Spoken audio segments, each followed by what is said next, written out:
Ya, jadi Assalamualaikum warahmatullahi wabarakatuh. Kami dari kelompok 9 akan mempresentasikan atau mereview hasil dari penelitian yang kami dapat. Langsung saja, judulnya itu Hibriditas Budaya pada Tokoh Utama dalam Novel Bumi Manusia karya Pramudia Anantatur.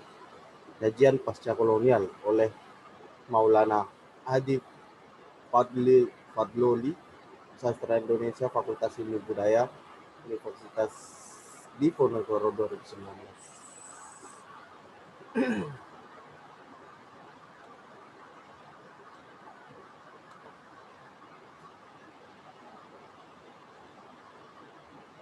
Pendahuluan,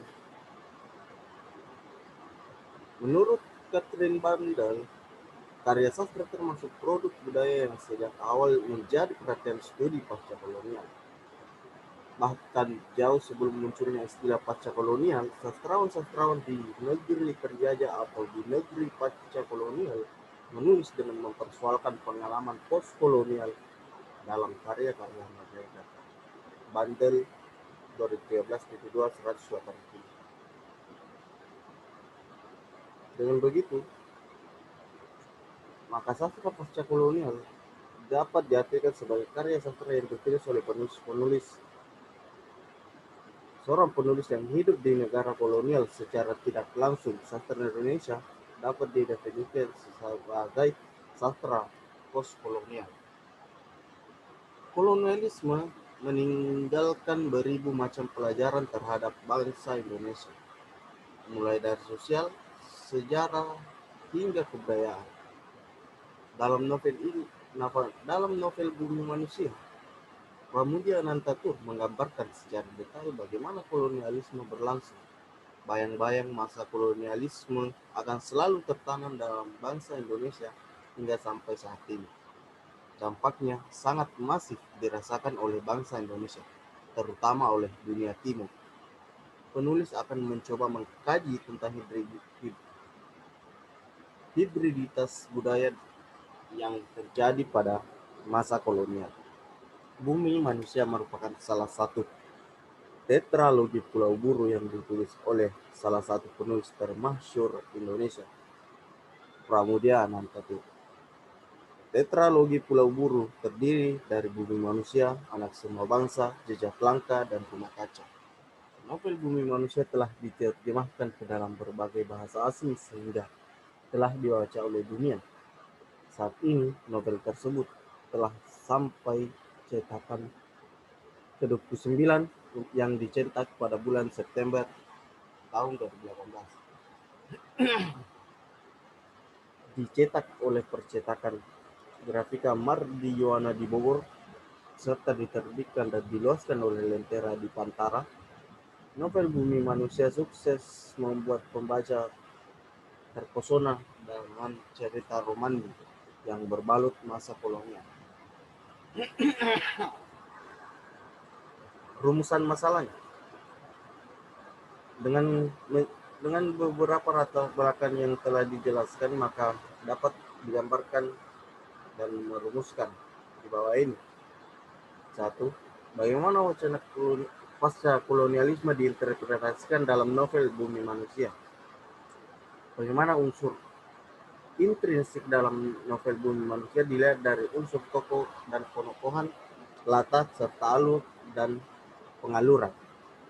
Tujuan penelitiannya: 1. Menjabarkan ruang ketiga atau ruang hibriditas yang dialami oleh tokoh utama novel Bumi Manusia melalui kajian pasca-kolonial, menjelaskan unsur intrinsik yang mencakup tokoh dan penokohan latar dan pengaluran novel Bumi Manusia karya Pramudia Anantatur. Metode penelitian, yang digunakan penulis adalah metode kualitatif. Penulis melakukan riset dan menjelaskan dengan menggunakan analisis. Dalam hal ini penulis menganalisis menggunakan teori struktural dan postkolonial. Sebagai langkah awal metode penelitian kualitatif, pertama, peneliti mengumpulkan beberapa referensi terkait penelitian objek. Kemudian penulis mencoba untuk mengkaji teori yang bersangkutan dengan objek sehingga akan menimbulkan landasan teori yang cocok. Setelah itu penulis mencoba menggunakan representasi dari objek yang menggambarkan tentang teori yang dipilih oleh penulis. Kajian postkolonial dalam novel Bumi Manusia.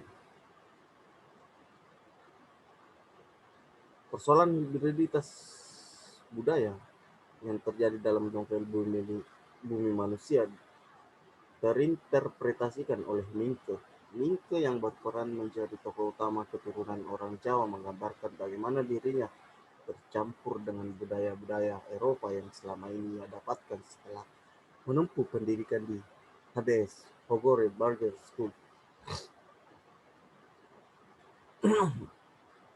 Sebagai mahasiswa HBS, Minke kerap kali bergaul dengan orang-orang Eropa, sehingga wajar saja apabila ia mengetahui budaya Eropa secara mendalam. Selain itu, faktor mempengaruhi terjadinya hibriditas budaya terhadap Minke adalah faktor lingkungan. Minke lebih sering bercampur dengan keluarga setengah Eropa seperti keluarga Nyai Ontosoro dan Herman Mellema. Minke juga tinggal di rumah Nyai Ontosoro dalam waktu yang sangat panjang, sehingga ia mampu memahami pola pikir orang-orang Eropa lewat kehidupan seorang Nyai Ontosoro yang dijadikan gundik oleh seorang Eropa bernama Herman Mellema. Minke banyak belajar akan pengetahuan Eropa, lalu kemudian menuangkannya ke dalam sebuah tulisan. Melihat sikap di atas, dapat diketahui bahwa pengarang menempatkan seorang pribumi dalam masa kolonial yang memiliki kecerdasan layaknya seorang Eropa. Seringkali pribumi dihina dan direndahkan pada masa kolonial sehingga derajatnya selalu dianggap lebih buruk dari orang Eropa. Di dalam masa kolonial, pribumi tak mempunyai harga diri sama sekali. Mereka bahkan seperti menginjak tanah asing di tanah air mereka sendiri. Minke sebagai tokoh utama digambarkan sebagai seorang pribumi yang berani melawan tirani kekuasaan bangsa Eropa di dalam masa kolonial. Minke mencoba untuk membuktikan bahwa bangsa penjajah tak lebih baik dari bangsa yang dijajah. Hal ini dapat dilihat ketika Minke kerap kali melawan kesewenangan bangsa Eropa dari dalam tulisan-tulisannya.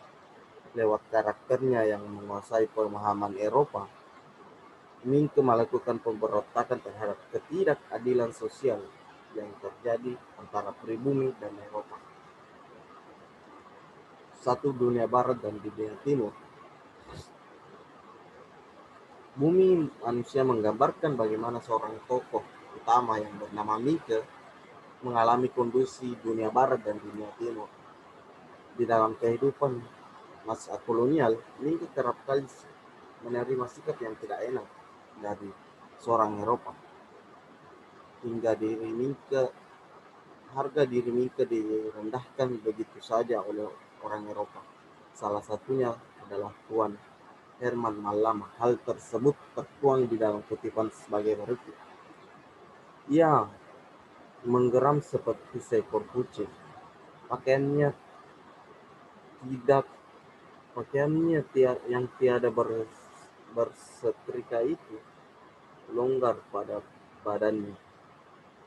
Rambutnya yang tak tersisir dan tipis itu menutup pelipis kuping. Siapa kasih kowe izin datang kemari? Monyet, dengusnya dalam Melayu pasar. Kaku dan kasar juga isinya.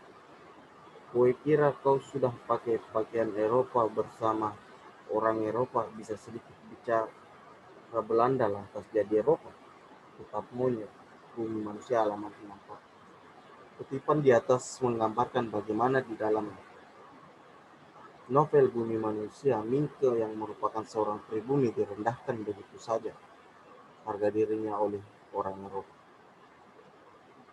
Dalam hal ini, Minke mengalami kehidupan dua dunia yang dua dunia yang terjadi di dalam masa kolonial. Dunia Barat yang merupakan orang-orang Eropa seperti Tuan Herman Melema akan mudah begitu saja mencaci maki dunia Timur seperti Minke. Dengan begitu orang Eropa akan selalu merasa superior dibandingkan dengan Minke yang hanya inferior. Dapat disimpulkan bahwa sebagai seorang pribumi yang hidup di dalam bayang-bayang masa kolonial akan mengalami pengusiran dan sikap yang tidak enak dari orang Eropa. Kapan saja bisa melakukan hal sesukanya sehingga merugikan orang pribumi seperti itu. Kolonialisme. Dalam novel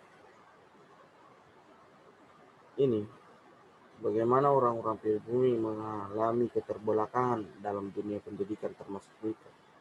Walaupun begitu, Minke yang merupakan seorang pribumi keturunan priai mendapat hak istimewa untuk dapat mengenyam pendidikan di salah satu sekolah elit di masa kolonial yaitu Pogore Barge School. Minke belajar apa saja yang tidak didapatkan oleh pribumi lainnya sehingga lambat laun ia mengerti pengetahuan Eropa. Pendidikan merupakan salah satu faktor yang penting dalam terjadinya hibriditas budaya pada diri Minke. Hal tersebut tertuang dalam kutipan sebagai berikut. Coba, Minke, kau yang menerangkan apa itu dan bagaimana teori asosiasi Dr. Snow Hurgrovde. Keterangannya sekedarnya. Kuterangkan sekedarnya tentang apa yang pernah kudengar dan tanggapanku sendiri atas cerita Meriam de la Croix. Stop, kata Magda Peters. Pokoknya seperti itu belum boleh dihadapkan di depan sekolah. Tapi terserah kalau di luar sekolah. Itu adalah urusan Sri Ratu, pemerintah Nederland, Gubernur Jenderal dan pemerintah kolonial Hindia Belanda. Bumi Manusia halaman 315.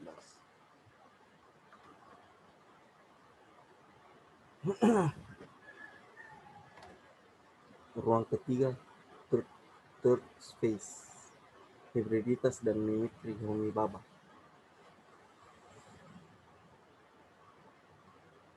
Keempat, resistensi.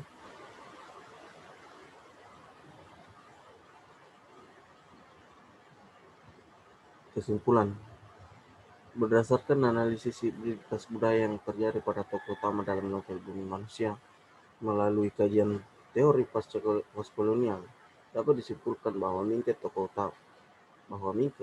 utama tersebut mengalami adanya hibriditas budaya atau percampuran budaya antara satu budaya dengan budaya lainnya. Hidup di masa kolonial memang sangat rentan terhadap pencampuran dua budaya, yaitu budaya Jawa dan Eropa.